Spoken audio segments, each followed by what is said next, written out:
is going on YouTube? It's your boy Hawk, and this is my Battlefield 4 first impressions video. Again, I am way late to the party again for you guys in terms of filling you in on my thoughts on Battlefield 4.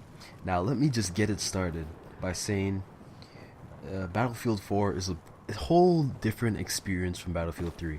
A lot of things carry over, and for people that say, man, you don't even play Battlefield 3, I did actually log on quite a few hours of Battlefield 3. It's just I haven't really posted that many videos on this channel because it's primarily a Call of Duty channel. So for anyone that says, man, you don't even play that game, I did play a lot of Battlefield 3 when it did come out, so I just kind of lost interest because not too many of my friends, I could probably count on one hand how many of my friends actually play the game consistently, and I don't like getting paired with random. So anyway, let's get into critiquing the beta. So there's a lot of new additions. I love I love the way the menu screens look. Graphics, everything looks the same graphically compared to Battlefield 3. It's just we got a different HUD. You got new options in terms of colorblind assist. You can have there's 3 different settings of colors that you guys can choose. The controls, I don't like the way that they changed the spotting controls. So now in order to spot on PS3, you have to actually press R2, the right trigger.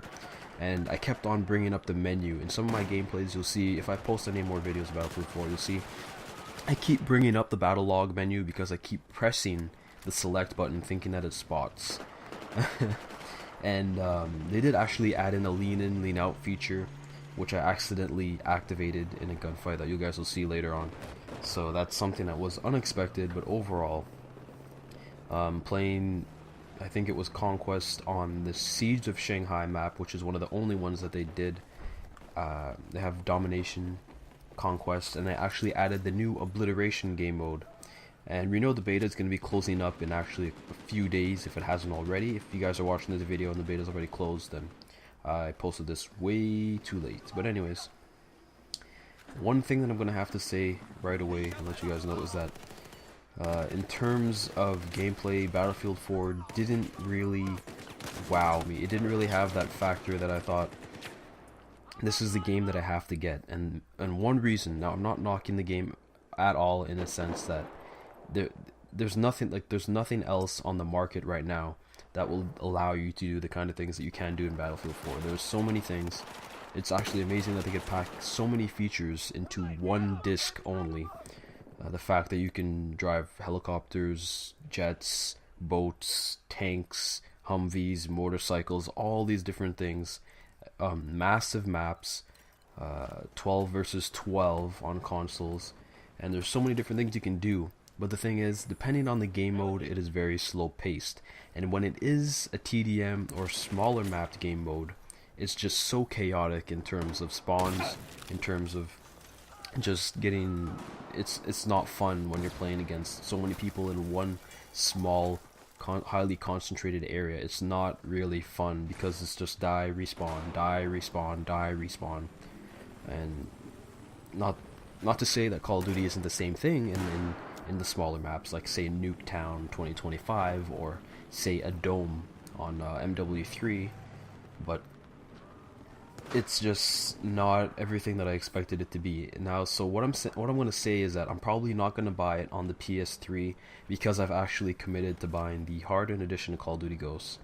But when it is released for PS4, I will be picking it up for the PlayStation 4, but that will be much later on. I know it's going to look so much better, so that's why I think it doesn't really make much sense for me to buy it on the PS3 then buy it again for PS4. So I'm just going to save that game for the PS4 and enjoy Call of Duty Ghosts in the meanwhile. So yeah, pretty much, I don't know. The map plays well. The Levolution feature is really cool, but one thing, when the building does fall down, everyone in the area from the middle of the map, it's like you have to get out of there, otherwise you're gonna get crushed by the building. So that's something to look out for. So I don't know if this is something that's gonna be on every map or if it's just this map and primarily, but it's a good feature. But you can tell from the dated graphics on the PS3 that is just barely keeping up with all these new, all these new features, and they've had to dumb it down for the PS3. And the one concern that I do have is that all these games that are coming out now, they have been watered down just because the developers can't cater to both the new and the old systems. They can't commit like half their workforce to do one thing, half their workforce to do another thing. So it's like they're kind of stuck in an in-between gray area. But anyways, I'll talk to you guys later. Peace. Battlefield 4.